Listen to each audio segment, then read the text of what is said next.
Advance স্টেজে যেখানে তাদের জন্য অপেক্ষা করছে একটি দল, রিফ্লেক্স কিংবা নোভা নাইটস। লেটস সি তাদেরকে ফেস করে এই জায়গাটিকে তারা। এবং দেখো ফ্ল্যাশ ফ্রিজ যাবে, ফ্লেক্সিকে আবারও টার্গেট করা হচ্ছে, ফ্লেক্সি আবারও বেশ কিছু ফ্ল্যাশ ফ্রিজের ড্যামেজ খাচ্ছে ম্যাজেস্টিক উদ্দেশ্য করে। মেয়েটি দুর্দান্ত কাউন্টার কিছু অ্যাটাক প্রোভাইড করছে যাতে তাদের টিমমেটকে টার্গেট করতে না পারে। আগেই দমিয়ে দেওয়া হচ্ছে লং রেঞ্জ থেকে। এবার আরো কিছু ফ্ল্যাশ ফ্রিজ যাবে, দুর্দান্ত মহল ক্রিয়েট করছে রাশ করার জন্য শর্ট রেঞ্জের প্লেয়ার। একটা ভালো আমি বলবো যে রিলোড এন্ড অ্যাটাক কিন্তু দেখাচ্ছেন এই জায়গাটাতে মাহফুজ হতে পারে মোস্ট ভ্যালুয়েবল প্লেয়ার। শর্ট রেঞ্জে যাবেন, পয়েন্ট ব্ল্যাক রেঞ্জে ডাউন করবেন ফ্ল্যাক্সিকে। এর 590 ছিল তার হাতে, প্রান্ত ডাউন করবেন ফ্ল্যাক্সিকে, কিলো কনফার্ম হয়ে যাবে। ম্যাজেস্টিক থাকবেন, ম্যাজেস্টিকও ডাউন করে ফেলা হয়েছে কাউন্টার অ্যাটাকে।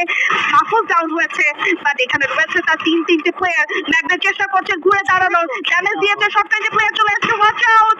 ড্যামেজ দিবেন শট করবেন আরো একটা প্লেয়ারকে, এবং দূর থেকে মেহেদি এবং রাজ বেঁচে রয়েছেন। আসছেন শর্ট রেঞ্জে, একটা শট বদলে দিতে পারে, but no, Raj say no more and charge করবেন এগেইন। বুয়া এক্স্যাক্টলি, বাংলাদেশ টপ 1 এবার পরবর্তী রাউন্ডে পৌঁছে গিয়েছে। এটাকেই বলে কামব্যাক। প্রথম ম্যাচ যখন হেরে গেল তখন সবাই শুধু একটাই প্রশ্ন, কোথায় গিয়েছে Bangladesh top 1? Where is Bangladesh top 1? Where is Bangladesh top 1? যেমনটি শুনতে পেয়েছিলাম অন্য কোনো গেমের, অন্য কোনো স্পোর্টসে কোনো একজন প্লেয়ারকে, where is Messi? Yes, this is Bangladesh top 1 showing his পাওয়ার।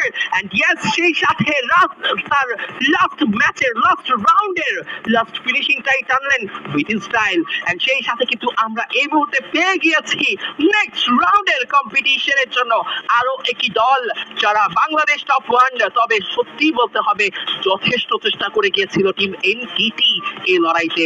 এখানে